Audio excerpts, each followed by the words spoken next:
Drákula. Všemocný přízrak Transylvánie, Sedmihradska a především Valašska. Historická postava, podle které vzniknul obrovský mýtus o nepolapitelném upírovi. Údajně tedy před Prahem na kraji kostela našli bohatý hrob. Jak se přesvědčují na místech spjatých se slavným valašským knížetem, Drákulovo prokletí tohoto kraje na mnohé dodnes funguje. Cesta za Drákulovými památkami mě navíc dovádí na jeho největší tajemství.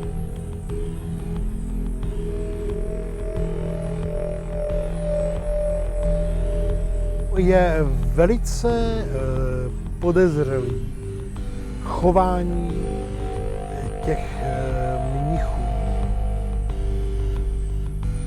Na tajemství, které je dodnes přísně střeženo a které se mi podaří částečně poodhalit jen přes velkou nelibost místních.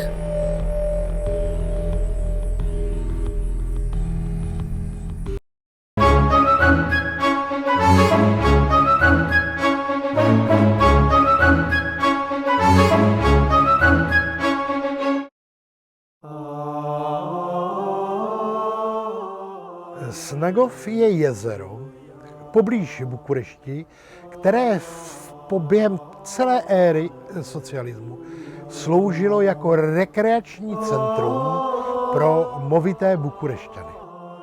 Sestoupili jsme z jihovýchodních Karpat, jsme jen pár desítek kilometrů od Bukurešti. Na malém ostrůvku uprostřed Snagovského jezera skončila Drákulova pouť tímto světem.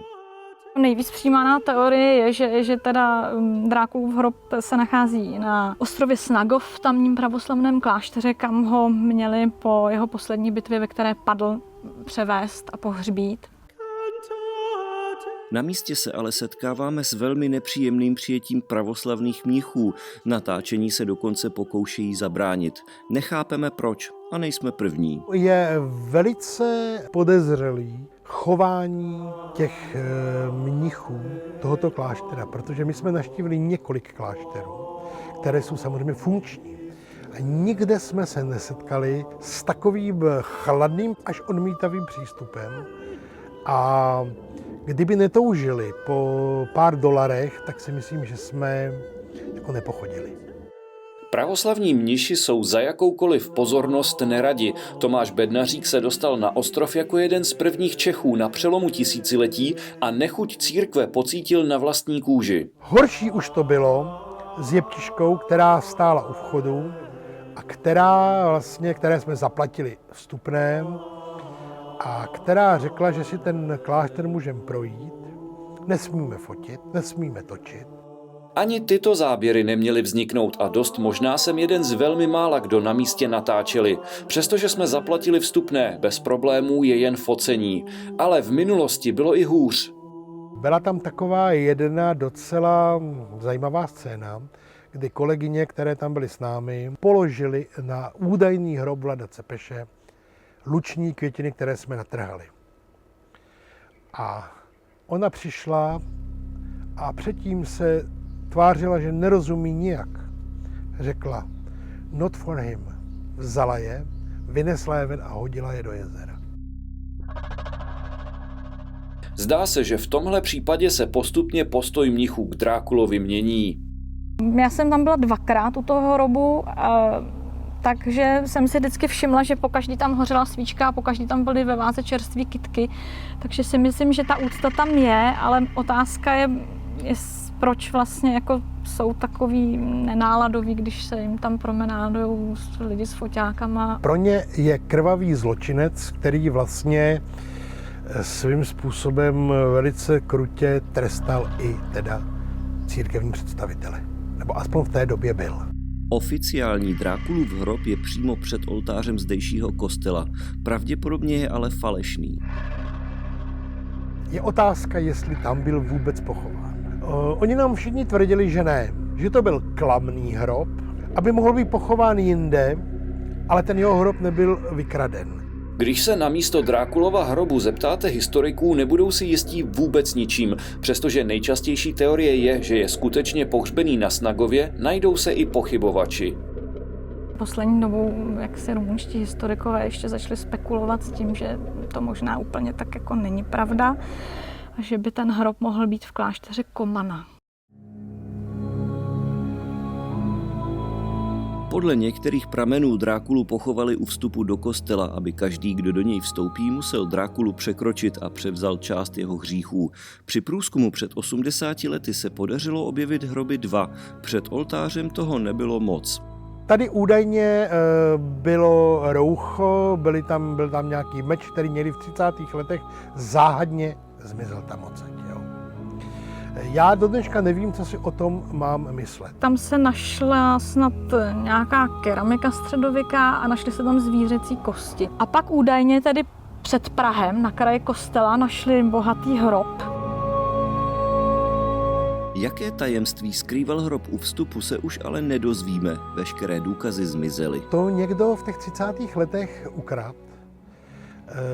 Dokonce jsem někde zaslechl, že část z toho byla převezena do Bukurešťského muzea a i tam odsaď se to ztratilo. Ty ostatky od toho prahu tedy odvezli, zamkli v depozitáři v Bukurešti a tam odtud se vlastně, myslím, že během druhé světové války ty ostatky ztratily, prostě kosti nejsou. Takže hroby tu byly 2 a všechny důkazy o tom, který z nich je ten pravý, někdo v posledním století ukradl. Proč jsou ale místní mniši tak nedůtkliví? Jakoby střežili nějaké tajemství. A ještě existuje teda jedna teorie, že v podstatě mohl být pohřben hloub a že se archeologové jaksi nechali odradit tím, že tam našli ty zvířecí kosti a tu keramiku a nekopali hloub. Ověřit tuto teorii se pokusil i Tomáš Bednařík. Na to, jak hluboko se při posledním průzkumu kopalo, se pokusil místních zeptat. A zdá se, že narazil na nepříjemné téma. My, když jsme odcházeli, tak ten student, který jediný tam uměl teda mluvit velice dobře anglicky, nás provázel až k tomu jezeru, než nás Anna zase převezla na druhou stranu.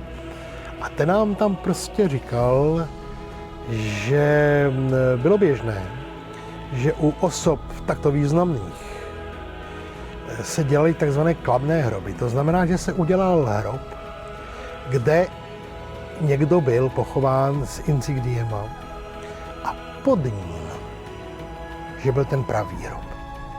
Dozvědět se od místních něco víc je ale takřka nemožné. A my jsme se zeptali, jestli teda se tam něco takového našlo, nebo jestli to aspoň tam bylo duté, nebo tak on jako to tak nějak jako úplně rychle přešel a rozloučil se s náma, že už má jinou práci a evidentně o tom nechtěl mluvit. Takže je dost možný, že pod tímto falešným hrobem je ten pravý. Že je Drákulův hrob ve skutečnosti prázdný, na to se přišlo až desítky let po prvním vydání Stokerova románu. Zcela mimochodem se tak podařilo podpořit fantastické teorie o tom, že Drákula nebyl tak úplně přirozená bytost a z našeho světa tak úplně neodešel. Jsou lidé, kteří to tvrdí, že z toho hrobu jakoby unikl a že pořád vlastně je mezi námi. Těžko říct.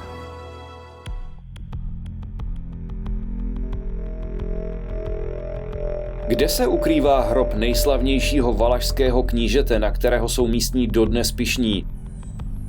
Samotní protivníci Vlada Drákuly ho měli už za jeho života za nelidské monstrum, které se nekontrolovatelně pohybuje krajinou a nedá se chytit.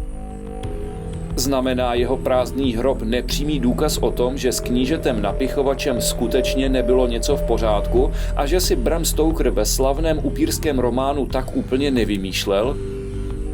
Jakoby si někdo ještě v posledních desítkách let dal tu práci zahladit všechny důkazy. Jakoby pravoslavní kněží dodnes střežili Drákulovo poslední tajemství.